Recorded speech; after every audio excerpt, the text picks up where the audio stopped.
Ahoj holky, dneska se fakt musím podělit a musím vám to ukázat, prostě tady toto musíte vidět.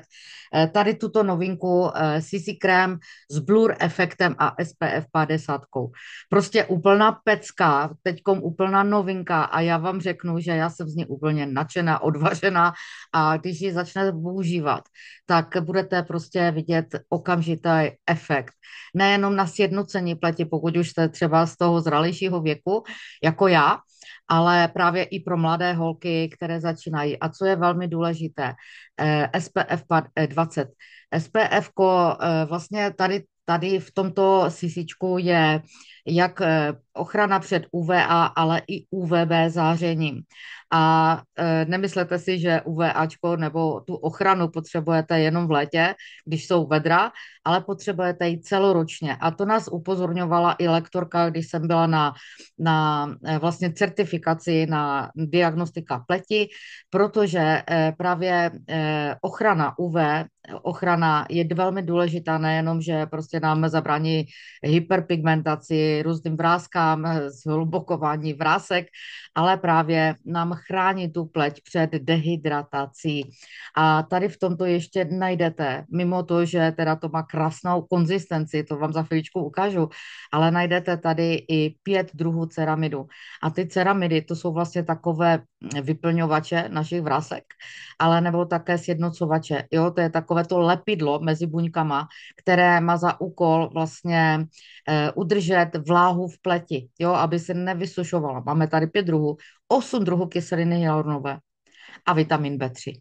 A o tom vitamínu B3 se také hodně mluví v rámci kosmetiky, moderní kosmetologie a právě tato kombinace 5 ceramidů, vlastně 9, protože i to B3, ten vitamin patří mezi jeden z druhů kyseliny hyaluronové a 8 druhů kyseliny hyaluronové, holky, to tady prostě nikde jinde nenajdete.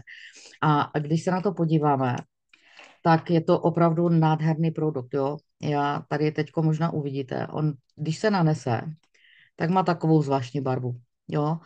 Opravdu vypadá divně, prostě to takové oranžovo, světlé, krémové nebo nějaké takové prostě divná barva.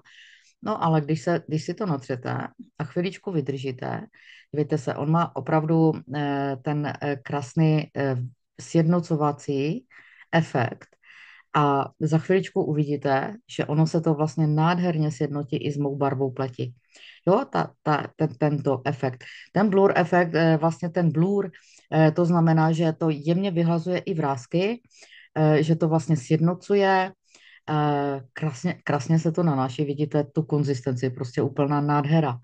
A teď si představte, on nemá úplně silné krycí vlastnosti, ale sjednocovací, takové fakt, jako když nemáte třeba rádi i nějaké hutné make-upy nebo prostě nějaké něco těžkého na té pleti, tak toto se vám bude prostě úplně líbit. Holky, novinka, jo, já jsem teď toho dala celkem hodně jenom pro ukázku, ale opravdu stačí úplně malinko. Byť se to zdá, není úplně velké balení, má to 50 gramů, ale zase vám to vydrží teda na dlouho, protože vidím, že to není třeba, jo, když se podíváte, prostě podívejte se. Jo, jaký tady je rozdíl v těch rukou. Úplná nádhera, jo, že tady to krásně překrylo, jemňou lince, sjednotilo, no a tady ta ruka vypadá hrozně teda. Takže pokud chcete něco unikátního na pleť, na nějakou třeba i to zimní období, na léto, na jaro, na podzim, prostě celoročně krásný produkt, novinka a úplně nabita samýma bombama. Takže běžte se na to podívat, odkaz dostáváte pod videem. A já vás moc zdravím a těším se třeba tady zrovna něco takového. Třeba hledáte krásný dárek Vánocům, protože Vánoce máme za 2 měsíce. Tak co? Tak si to třeba užijte. Mějte se krásně, ahoj.